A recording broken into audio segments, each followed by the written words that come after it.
فديناه بذبح عظيم আল্লাহু আকবার। যদি কোরআনের এই আয়াতের অর্থগুলো বুঝতেন, আল্লাহু আকবারের আওয়াজ আকাশ বাতাস প্রকম্পিত হয়ে উঠতো। বলেন আল্লাহু আকবার। আল্লাহু আকবার। এত কঠিন এত ভারী এই আয়াতের অর্থ।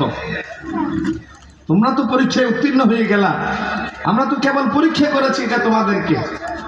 এই যে বাবা জবে করবে, ছেলে জবে হবে, এই যে একমত হওয়াকে আরবিতে বলা হয় সিলম, ইসলাম মেনে নিয়া আত্মসমর্পণ করা, আসলামা। তাহলে আল্লাহ বললেন আসলিম, তিনি বললেন আসলাম তো, আর তিনি বললেন মিল্লাতে আবিকুম ইব্রাহিম হুয়া সাম্মাকুমুল মুসলিমিন। আবার আল্লাহ ঘোষণা করলেন মা কানা ইব্রাহিম ইয়াহুদিয়া ওয়ালা নাসরানিয়া ওয়ালাকিন কানা হানিফান মুসলিমা। তিনি ইহুদি ছিলেন না, নাসারাও ছিলেন না, তিনি ছিলেন মুসলিম, দ্বীন হানিফের উপরে। আর আল্লাহ রাব্বুল আলামিন আবার ঘোষণা করলেন ইয়া আইয়ুহাল্লাযীনা আমানু তাকুল্লাহ হাক্কা তুকাতিহি ওয়া লা তামুতুন্না ইল্লা ওয়া আনতুম মুসলিমুন। ও ডু বিলিভার্স, তোমাদের যাদের প্রতি ঈমান, যাদের ভেতরে ঈমান আছে, আল্লাহরে ভয় করো, খবরদার মুসলমান না হয়ে মৃত্যুবরণ করো না। আর আল্লাহ যেখানে মুসলমান না হয়ে মরতে নিষেধ করেছেন, ইব্রাহিম বলছেন ইসলামের উপর আমি আছি, আল্লাহ বলেছেন ইসলাম মানতে আমি মেনে নিলাম, সন্তানকে জবাই করার জন্য রেডি হয়ে গেলাম। ইব্রাহিম আলাইহিস সালামকে আল্লাহ মুসলমান বলে পরিচয় দিলেন। ওই জায়গায় আমরা যদি মুসলমান পরিচয় দিয়ে ইব্রাহিম আলাইহিস সালামের কোরবানিটা গ্রহণ করলাম, ইসমাঈল আলাইহিস সালামের ধর্মের যদি বৃদ্ধাঙ্গুলি প্রদর্শন করি, তাহলে এই জাতির নাম মুসলিম হবে না, এই জাতির নাম হবে মুনাফিক। ঠিক কিনা? গোশত খাওয়া ইব্রাহিমের সুন্নাত, সেটা মানলেন, জীবন দিয়ে ইব্রাহিমের সুন্নাত সেটা বৃদ্ধাঙ্গুলি প্রদর্শন করলেন। আফাতুমিনুনা বিবা'দিল কিতাব ওয়া তাকফুরুনা বিবা'দ। কিছু অংশ মানলা যেটা ভালো লেগেছে, তোমার পক্ষে গিয়েছে, কিছু অংশ বিরোধিতা করলা যেটা তোমার স্বার্থের পরিপন্থী হয়েছে। আল্লাহ তাআলা বলছেন ফাইন আসাবাহু খায়রুন ইতমাআন্না বিহ। যদি তোমার কোনো কিছু ফেভারে আসে যায়, তোমার ভাগ্যের অনুকূলে হয়ে যায়, ও রব থ্যাঙ্কস টু ইউ, তোমাকে ধন্যবাদ। ওয়াইন আসাবাতহু ফিতনাতুন ইনকালাবা আলা ওয়াজহি। যখন তোমার লাকে ফেভার করে না, যখন তোমার ভাগ্যের বিপরীতে চলে যায়, তখন তুমি বলে ও রব তুমি কি আমাকে পেয়েছো পরীক্ষা করার জন্য? এরকম বলে কি বলে না? এই মানুষ যখন কঠিন এবং জটিল বিপদের মুখোমুখি হয়, রবকে শুয়ে শুয়ে ডাকে, রবকে দাঁড়িয়ে দাঁড়িয়ে ডাকে, রবকে বসে বসে ডাকে, ও রব বিপদ থেকে উদ্ধার করো, আমাকে রেস্কিউ দাও, আমাকে প্রোটেকশন দাও। ওয়াইদা মাসাল ইনসানা দুররু দাআনা লিজামবিহি আও কাইদান আও কাইমা। রবকে শুয়ে শুয়ে ডাকে, বসে বসে ডাকে, দাঁড়িয়ে দাঁড়িয়ে ডাকে।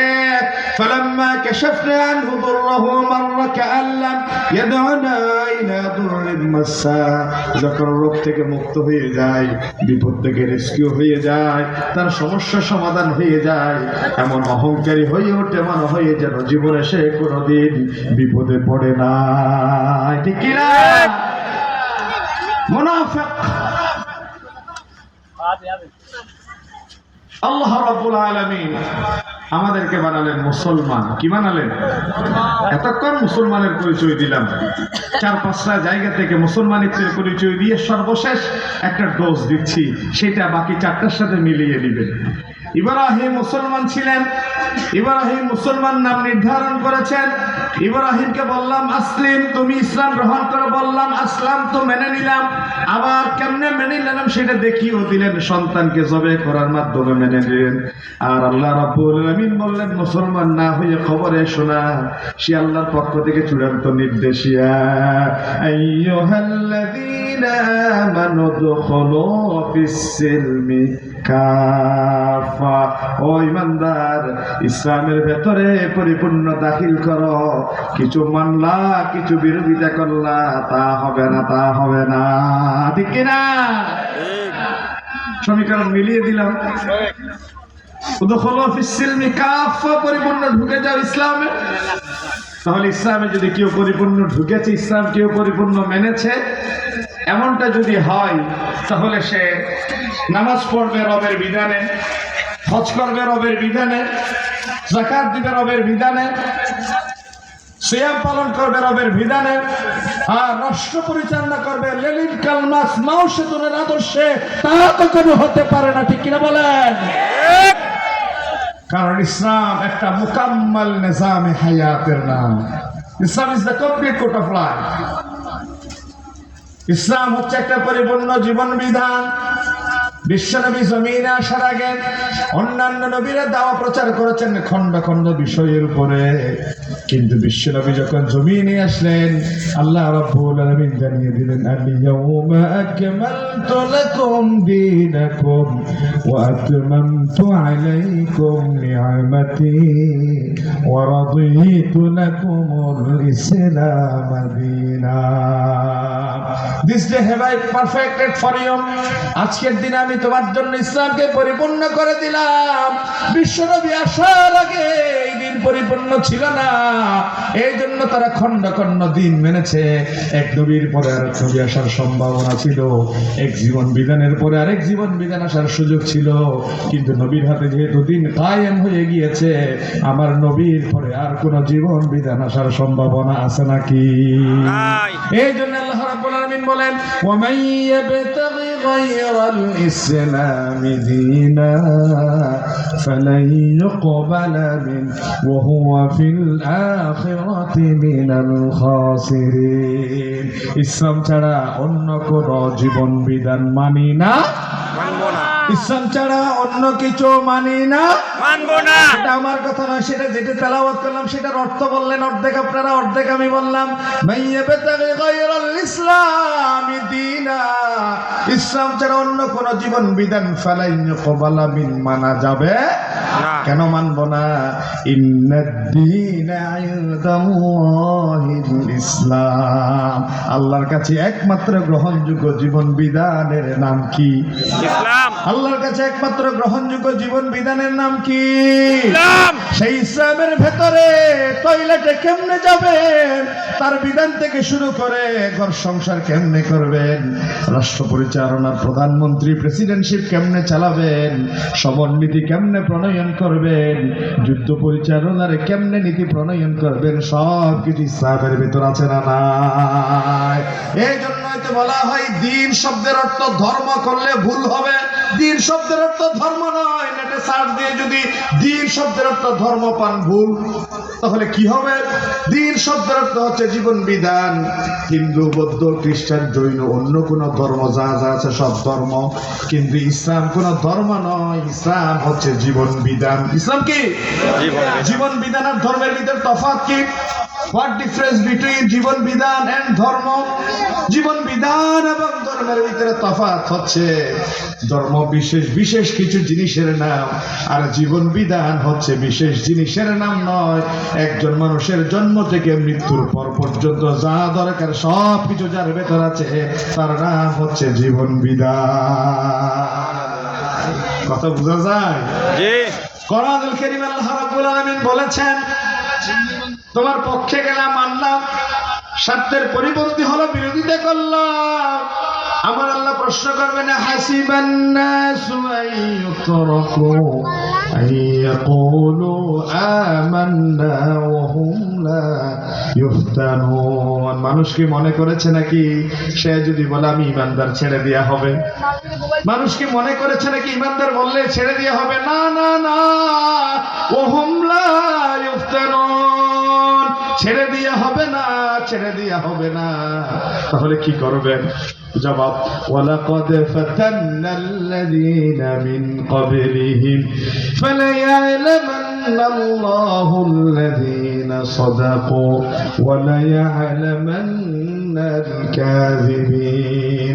স্ক্রুটনি করা হবে, চুলচারা বিশ্লেষণ করা হবে, যারা যারা সামনে অতীতে চলে গেছে, সামনে আছে, কারা তাদের দাবিতে সত্যবাদী, কারা মিথ্যাবাদী, আমি চুলচারা বিশ্লেষণ করেই ছাড়বো।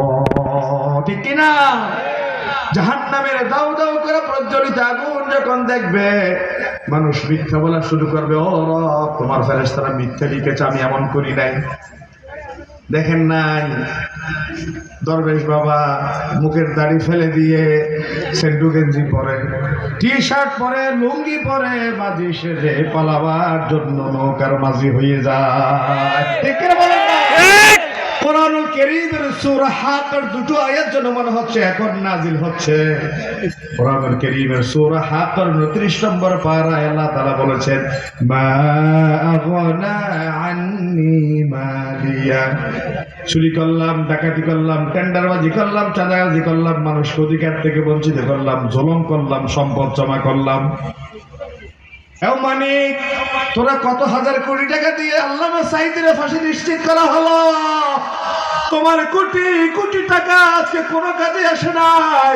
নিরপরাধ মানুষটারে জুলুম করে ফাঁসি দিলা। আজকে তোমার পরিণতি কলাপাতার উপরে রাস্তায় শুয়ে থাকা। এটা আল্লাহ রাব্বুল আলামিন জীবন্ত দেখিয়ে দিয়েছেন। মা আগনা আন্নি মালিয়া। চুরি করলাম, ডাকাতি করলাম, টেন্ডারবাজি করলাম, মানুষকে মেরে খেলাম, খাবিকে খেলাম, টিয়ার খেলাম, রাষ্ট্রের উন্নয়নের বড় বড় প্রজেক্ট গুলা দিয়ে পুকুর চুরি করলাম। আজকে আমার এই সম্পদ আমাকে রক্ষা করতে পারে নাই। 17 বছরের রাজত্ব 17 সেকেন্ডও টিকাতে পারে না। ইলিশ মাছ রান্না, দেশি মুরগি রান্না, ছাগলের গোশত রান্না, 10 কেজি বিশাল একটা রুই মাছ ফ্রিজে পড়ে আছে, রাজহাঁস রান্না করা আছে। আল্লাহ বলেন, রান্না করাই তোরা লোভ দেখাবো, কিন্তু খাওয়ার সুযোগ তোরে দিব না। كم تركوا من جنات وعيون। হযরত সাদ ইবনে আবি ওয়াক্কাস রাদিয়াল্লাহু তাআলা রাসূলুল্লাহর একজন সাহাবী, রাসূলুল্লাহর মামা ছিলেন, যার কবর চিনি আমার পার্শ্ববর্তী রাষ্ট্রে আছে। উত্তাল তরঙ্গ বিক্ষুব্ধ দজলা নদীর তীরে তীরে দাঁড়ালেন। কোন ব্রিজ নাই, কালভার্ট নাই, লঞ্চ নাই, স্টিমার নাই, কিছুই নাই। সামনে তিনি সমুদ্র দেখেন, পিছনে 28,000 সৈন্য। ব্রিজ, কালভার্ট, লঞ্চ, স্টিমার কিছুই নাই। আকাশের দিকে দৃষ্টি দিলেন, পারস্য বিজয় করতে যাচ্ছি, কিন্তু পারাপারের কোন উপায় তো নাই, কি হবে এখন? তিনি আল্লাহ রাব্বুল আলামিনের আকাশের দিকে দৃষ্টি দিয়ে ছোট্ট একটা দোয়া করলেন, নাহনু নাস্তাঈনু বিল্লাহ। আমরা সাহায্য চাই একজনের কাছে। আওয়াজ দিয়ে বলেন, তিনি কে? ওয়া নাতাওয়াক্কালু আলাইহি। ভরসা করি একজনের উপর। আওয়াজ দিয়ে বলেন, তিনি কে? আল্লাহ। তিনি বললেন, নাহনু নাস্তাঈনু বিল্লাহ। সাহায্য চাই আল্লাহ। ওয়া নাতাওয়াক্কালু আলাইহি। ভরসা করি এক আল্লাহর উপরে। এই কথা বলেই তিনি বললেন, ওয়াকালু হাসবুনাল্লাহু ওয়া নি'মাল ওয়াকিল। ও রব, সৃষ্টি তোমার, রক্ষা করার মালিকও তুমি আল্লাহ। এই কথা বলে তিনি 10 নদীর উপর 28,000 সৈন্য নিয়ে ঝাঁপ দিলেন। পারস্য পৌঁছে গেলেন। আল্লাহর কসম, কারো ঘোড়ার পায়ে এক কাতরা পানি লাগে না। পারস্যের প্রাসাদে ঢুকে গেলেন। মণিমুক্তা খচিত প্রাসাদ, শূন্য একা পড়ে আছে। বাদশা পেছনের দরজা দিয়ে পালিয়ে গেল। হযরত সাদ ইবনে আবি ওয়াক্কাস পারস্যের প্রাসাদে ঢুকে তিনি ডানে বামে সামনে পেছনে ফিরে একটা আযান দিলেন, 2 রাকাত নামাজ আদায় করলেন। কোরআনুল কারীমের সূরা দুখানের আয়াত তেলাওয়াত করলেন, কাম তারাকু মিন জান্নাতিন ওয়া উয়ুন ওয়া যুরু'in ওয়া মাকামিন কারীম। এই চুপধারা নমনে মুক্তা খচিত প্রাসাদ, আজকে এই বিশাল নয়নাভিরাম এই দৃশ্য করে তোমরা চলে গেলা।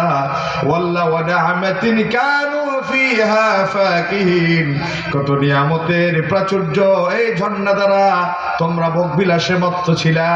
তোমরা পৃথিবীর সব কিছু মেনে নিয়েছিলা, একজনের বিরোধিতা করেছিলে, তিনি আল্লাহ। আর আমার আল্লাহ যদি নারাজ হয়ে যায়, পৃথিবীর সবাই যদিও রাজি হয়, কিছুই কাজে লাগে না। আর আমার আল্লাহ যদি রাজি থাকে, পৃথিবীর সকলেই যদি নারাজ হয়ে যায়, তার কোনো ক্ষতি হয় না, ঠিক কিনা?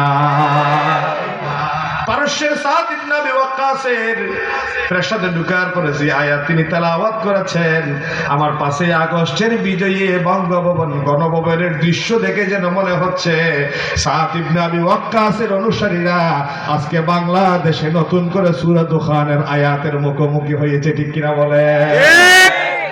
খাবার রেডি, ইলিশ মাছ ফ্রাই, দেশি মুরগি ফ্রাই, 10 কেজি কাতলা মাছ, ফ্রিজ ভর্তি খাবার, পুকুর ভরা মাছ, গোয়াল ভরা ধান। কিন্তু আল্লাহ বলেন দেখার সুযোগ দিয়েছি, কিন্তু তোর রিজিকে খাবার আমি আল্লাহ সুযোগ দিব না। আল্লাহু আকবার।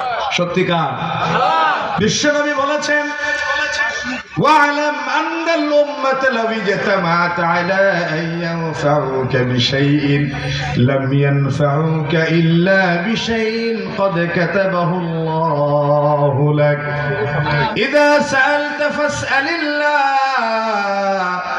চাওয়ার যদি দরকার হয় একটা জায়গায় চাও, ওই জায়গার নাম কি? আল্লাহ। সকলে বললেন ওই জায়গার নাম কি?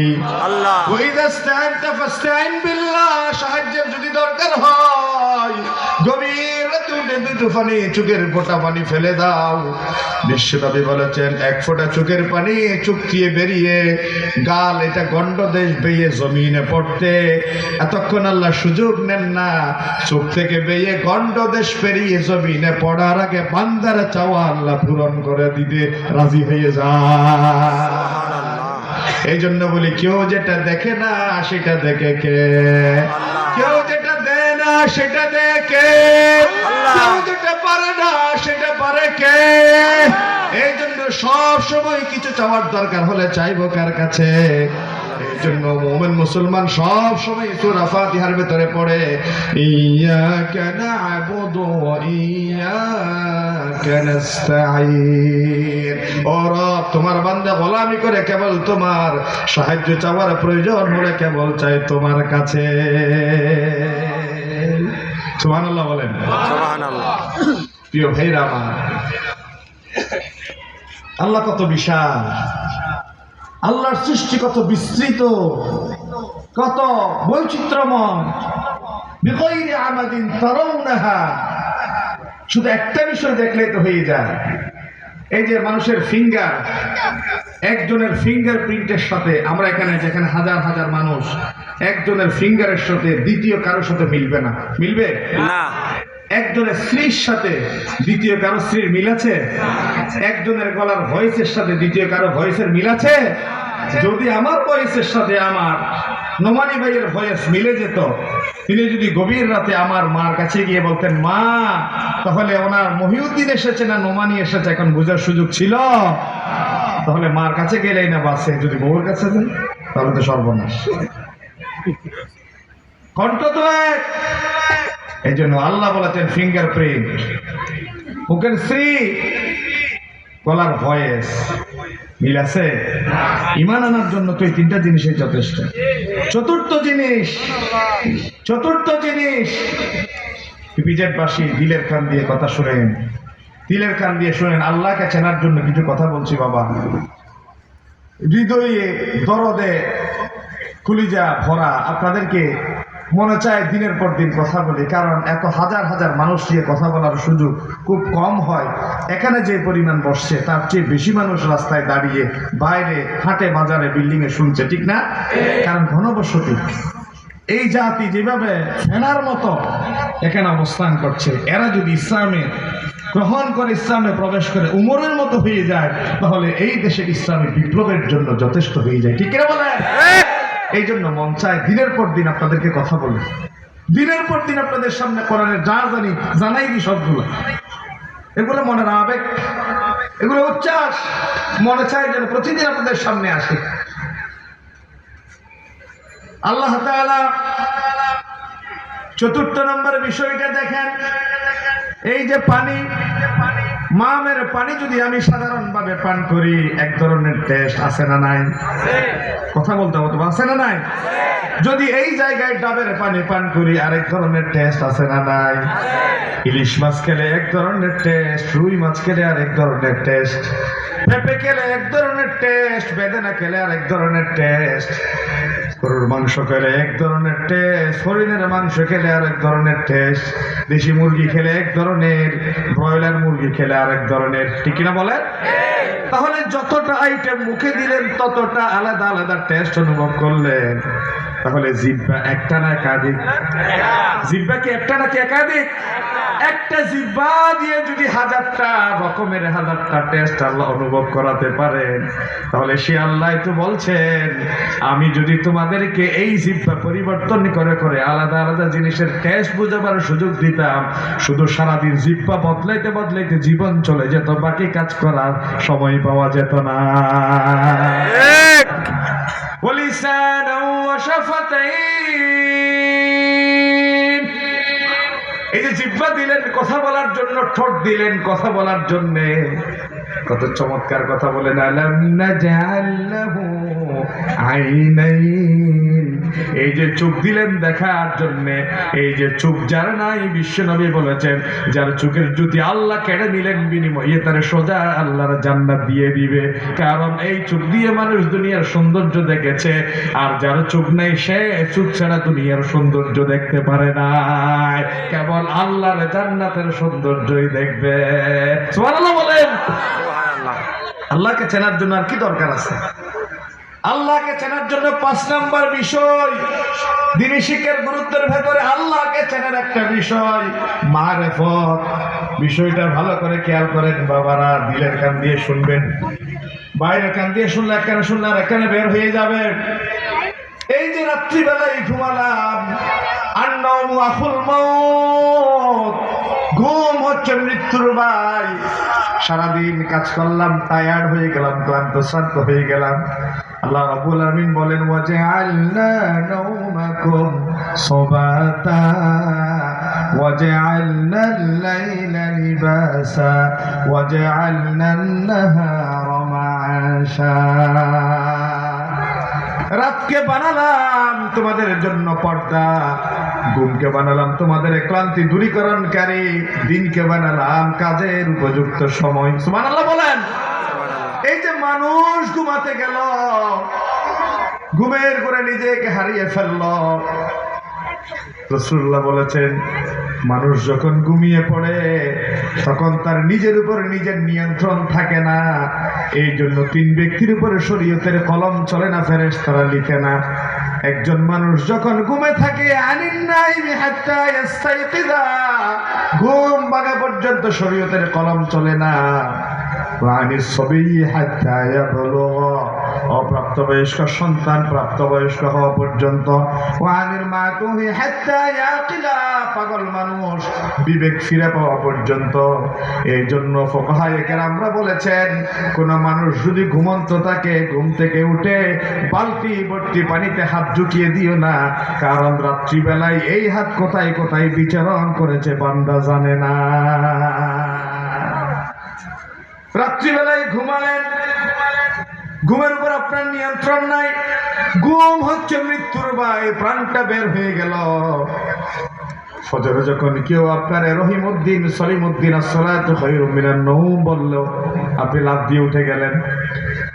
আসসালাতু খায়রুম মিনান নওম বলার পরে লাফ দিয়ে দাঁড়িয়ে গেলেন। একটিবারের জন্য কি চিন্তা করে দেখেছেন রাত্রিবেলায় ঘুমানোর সময় প্রাণটা কার হাতে দিয়ে ঘুমালেন? আবার ফজরে কত মানুষ তার স্ত্রীর সাথে কি বিছানায় ঘুমিয়েছে। ঘুম ভাঙলে হতো সকাল, ঘুম না ভাঙলে হয়ে যায় পরকাল। ঘুম ভাঙলে হয় সকাল, বলেন ঘুম ভাঙলে হয় সকাল, ঘুম না ভাঙলে হয়ে যায় পরকাল। এরকম কত যুবক, কত শক্তিশালী মানুষ ঘুমিয়েছে, সকালবেলা ঘুম ভাঙে নাই। তাহলে আল্লাহর কাছে প্রশ্ন করে দেখেন, ও রব, রাত্রিবেলায় ঘুমালাম, নিজের নিয়ন্ত্রণ নিজের উপর ছিল না, আর ফজরে ঘুম থেকে ডাকার সাথে সাথে উঠে দাঁড়িয়ে গেলাম, প্রাণটা জি আল্লাহ ফিরিয়ে দিলেন, তার নাম হচ্ছে আল্লাহ। তার নাম কি? সে আল্লাহ বলছেন, সে আল্লাহ বলছেন ফাইনা তাযহাবুন, আমি আল্লাহরে ছেড়ে বান্দা তুই কোথায় যাস? কোথায় যাও আমি আল্লাহরে ছেড়ে?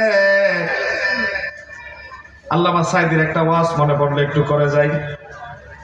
সাইদি সাহেব সবসময় একটা কথা বলতেন, তৌহিদ শিক্ষা দিতে গিয়ে এলাকার মানুষের তৌহিদের জ্ঞান বড় দরকারের জন্য বলছি কথাটা। বলো যে আমার বউয়ের ব্রোগুলো যদি মোটা হয় কত মায়া লাগে, চুলগুলো যদি লম্বা হয় কত আদর লাগে। বাকি বিষয় বললাম না। চোখগুলা যদি মোটা হয়, ওয়াহুরুন নাঈম, জান্নাতের নারীদের চোখ হবে ডাগল ডাগল। জান্নাতের নারীদের চোখ হবে মোটা মোটা ডাগল ডাগল। শরীরের অঙ্গভঙ্গি কত চমৎকার, কেমন লাগে আপনারা ভালো করেই জানেন। এই যে নারীর চেহারার এই যে শ্রী, আমরা অনেকে ধাইল বলি, সাগা বলি, সৌন্দর্য, এই যে পুরো সৌন্দর্য, চোখের সৌন্দর্য, মুখের সৌন্দর্য, শরীরের ফিটনেসের সৌন্দর্যের কি কোনো স্বামীর হাত আছে? বুঝলেন না? একজন মহিলার শারীরিক সৌন্দর্যের ভেতরে কি স্বামীর কোনো হাত আছে? ব্রো মোটা করা, চোখ বড় হওয়া, চুল লম্বা হওয়া, শরীরের ফিটিংস এরকম হওয়া ওইরকম হওয়া, এই ফিটিংসে আল্লাহ ছাড়া কি পৃথিবীর কোনো ভূমিকা আছে? নাই। সাইদি সাহেব বলতেন চমৎকার ভাবে, যদি আমার বন্ধু আমার সাথে ঘরে গেল, আমার বউ যদি কোনো কারণে আমার ভাইকে ডেকে বলে, ভাই তোমার বন্ধু আমাকে ভালো রেস্টুরেন্টে খেতে নিয়ে যায় না, দামি একটা শাড়ি দেয় না, দামি এক জোড়া স্যান্ডেল দেয় না, আপনার সাথে ভালো সখ্যতা আছে, আমি আবদার করছি আগামীবার আসার সময় আমার জন্য দামি এক জোড়া স্যান্ডেল নিয়ে আসবেন, বেশি দাম নয়, শুধু 500 টাকা। আচ্ছা বলেন, স্বামীর ইজ্জত যায় না পাঞ্চার হয়? যায় না? থাকে? শুধু 500 টাকার এক জোড়া স্যান্ডেলের ডিমান্ড, শেষ। এই স্ত্রীকে আপনি সিদ্ধান্ত নিলেন এখনই দিয়ে দিবেন ডিভোর্স, অথচ এই নারীর এতটা সৌন্দর্যের ভেতরে আপনার কোনো ভূমিকা নাই। শুধু বন্ধুর কাছে 500 টাকার এক জোড়া স্যান্ডেল ডিমান্ড করেছে, এই জন্যই তার সাথে আপনি থাকবেন না, সেপারেশন পরকীয়া করে ভাবলেন। ঠিক না বলেন না? ঠিক আমার আল্লাহ ওই জায়গায় কথা বলছে। বাবার এই কথাটা ভালো করে শুনবেন, যদি উদাহরণটা একটু বিশ্রী হয়ে গেল, উদাহরণটা বুঝার জন্য বিশ্রী করে দিলাম আর কি, মনে থাকার জন্য। আমার আল্লাহ ওই জায়গায় বলেছেন, বান্দা তোরে খাওয়াই আমি, তোরে পড়াই আমি, তোর শরীরের সুস্থতা দিয়ে আমি, তোর পাশের একজন চাচাতো ভাই, মামাতো ভাই সাতার পরনে কাপড় থাকে না, কারণ তোমার ব্রেক 16 আনা, তার ব্রেক 14 আনা, 2 আনা কম, 2 আনা কম ব্রেন বলেই 18-20 বছর 30 বছরের ইয়াং এনার্জেটিক একটা তরুণ মা বাবার সামনে ল্যাংটা হয়ে যায়, পরনে কাপড় থাকে না। ঠিক কিনা বলেন না? এই যে আপনার কাজিনের পরনে কাপড় নাই, আপনার পরনে এত সুন্দর কাপড়, তার 2 আনা ব্রেন কম, আপনার 16 আনা ব্রেন বরাবর আছে। এত সুন্দর শ্রী দিল, এত সুন্দর মেধা যোগ্যতা প্রজ্ঞা দিল, এত সুন্দর যোগ্যতা নিয়ামত পাওয়ার পরে এই বান্দা রাত্রিবেলায় ঘুমালো, প্রাণটারে আল্লাহর হাতে দিয়ে জিম্মায় ঘুমালো। এই বান্দা সারাদিন কাজ করতে করতে টায়ার্ড হয়ে যায়, রাত্রিবেলায় ঘুমাই আবার সকালে যখন উঠে যায় ফিটনেস বেড়ে যায়, বরাবর আগে কাজে যাওয়ার মতো সুস্থ হয়ে যায়। ঠিক কিনা? এই মানুষ যখন আল্লাহকে বাদ দিয়ে কোন মাজারের কাছে সিজদা দেয়, পীরের কাছে সন্তান চায়, তখন আল্লাহ বলেন স্বামীর সামনে দেবরের কাছে চাইলে দেবর স্বামীর ইজ্জতে লাগে। আমার আল্লাহ সবকিছু দেওয়ার পরে যখন পীরের কাছে চাই, মাজারের কাছে চাই, আল্লাহ বলেন আমার তৌহিদে বড় ব্যথা লাগে। ঠিক কিনা বলে? এই জন্য আল্লাহ ছাড়া অন্য কারো কাছে কিছু চাওয়া যাবে? কথা বলেন, আল্লাহ ছাড়া অন্য কারো কাছে কিছু চাওয়া যাবে না। এর নাম তৌহিদ, আর এই তৌহিদের শিক্ষা দেয় মাদ্রাসায়। নারী তাকবীর।